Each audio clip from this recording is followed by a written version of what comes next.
वो स्वागत करेगी। तीनों देवियां नारद जी से कहने लगी आपको शर्म नहीं है? आपके घर में माँ बहन नहीं है जो आप हमें देख रहे हो? नारद जी ने कहा मैं आपको देखने नहीं, मैं धोखे से आ गया था, लेकिन आपसे ज्यादा महिमा सती अनुसुईया की इस दुनिया में फैला रही है। अपना काम कर दिया नारद। कट्टे पर नमक डालना। आप तीन हो तो कुछ भी नहीं हो। सती अनुसुईया चित्रकूट पर रहती है और अपने पति के चरणों की इतनी सेवा की है कि जग में उनका नाम फहरा रहा है। इतना काम कर दिया। और नारद जी वहां से चलकर तीनों देवों के पास आए, बोले होशियार हो जाओ, माता जी आ रही है। नारद तीनों देवियां घर पर आई। भगवान विष्णु मुस्कुराकर बोले देवी कैसी हो? लक्ष्मी जी कहने लगी सुनो, ये इधर उधर की बातें मत करो, बनावटी बातें। ये बताओ पतिव्रता कौन है? भगवान विष्णु कहने लगे आप। बोले सील सिक्का लगा दो। सरपंच की सील। और सील कैसे लग जाए? नकली काम पर सील नहीं लग सकती। अब घर में लड़ाई प्रारंभ हो गई। अब ऐसी लड़ाई हुई कि भगवान विष्णु को घर छोड़कर भागना पड़ा।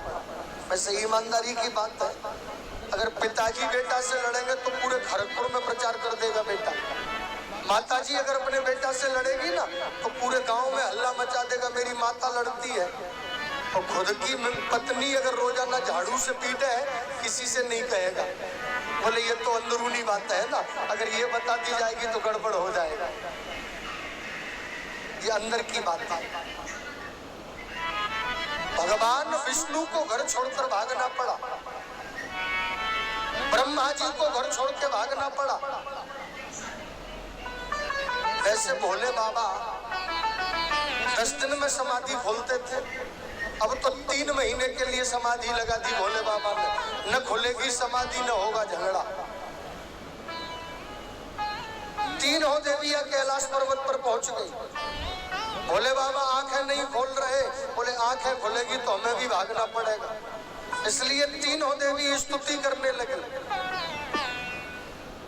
कर्पूर गौरम करुणावतारम संसार सारम भुजगेंद्रहारम सदा वसंतम हृदयारविंदे भवम भवानी सहितम नमामि। त्वमेव माता च पिता त्वमेव बंधु च सखा त्वमेव विद्या द्रविणं त्वमेव सर्वं मम देव देव। स्तुति की। और भोले बाबा तो वैसे भी भोले भाले हैं। भोले बाबा की आंखें खुल गई। देवियां बोलिए स्वागत है आपका। पार्वती जी से कहा आपने इनका स्वागत किया कि नहीं किया? चाय पिलाई कि नहीं? नाश्ता कराया कि नहीं? तीनों देवियां बोली सब कुछ हुआ है बाबा, केवल एक ही परिचय दे दो। बोले पतिव्रता कौन है संसार में? भोले बाबा बोले वही गड़बड़। भोले बाबा कहने लगे आप तीनों। इतने में लक्ष्मी जी कहने लगी, मैया पार्वती जी कहने लगी सील लगा दो साहब। अब सील कैसे लग जाएगी? झूठी बात पर आप बताओ। झूठी बात पर सील तो नहीं लगेगी, असली सत्य पर सील लगेगी। लेकिन एक और बात है, जरा ध्यान दे लेना, भोले बाबा जितने भोले भाले हैं उतने कड़क भी हैं। भोले बाबा उतने कड़क भी हैं। एक और बात, परीक्षित महाराज अगर कहीं पर बच्चों में लड़ाई हो रही हो तो आप अपने बच्चे में जाकर थप्पड़ मार देना, लड़ाई शांत हो जाएगी। और पड़ोसी के बच्चे में थप्पड़ मार दिया तो लड़ाई बढ़ जाएगी। तो भोले बाबा ने सोचा कि लक्ष्मी जी मेहमान है, ब्रह्मा जी की पत्नी मेहमान है, हमारे घर आई है, अगर इनका अपमान करेंगे तो मेहमान का अपमान होगा। इसलिए अपनी पत्नी को ही बता दो कि ये पतिव्रता कैसी है।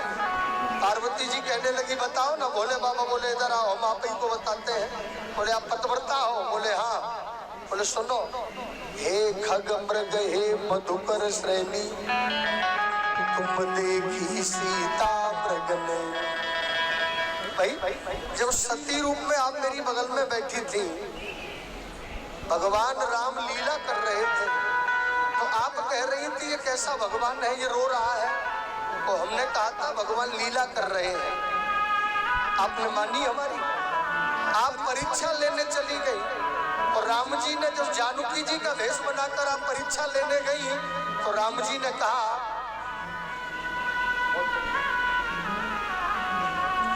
तो राम जी ने कहा हमें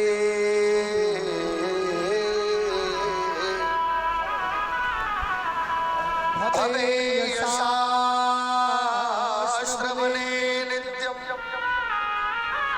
योग योगान केशव विनयो प्रभावहते करम हर्षातरा कुटुम्बने। क्या बात है, आपने हमारी बात मानी। राम जी ने कहा अम्मा राम राम बाबा कहाँ है? आप शर्मिंदा होकर आई और शर्मिंदा होकर आपने कहा, और आप सती रूप बनाकर मेरी बगल में बैठ गई। मैंने पूछा आप गई? तो आपने झूठ बोल दिया, मैं नहीं गई, बड़ी आई पतिव्रता बनने वाली। भैया लक्ष्मी जी ने कहा कि जब इन्होंने अपनी पत्नी को छोड़ा नहीं, तो हमारी तो कई गलतियां हैं, सब 9 तो 11 हो गए वहां से। लेकिन भोले बाबा कितने दिन रुकने वाले थे, भोले बाबा को भी घर छोड़कर भागना पड़ा।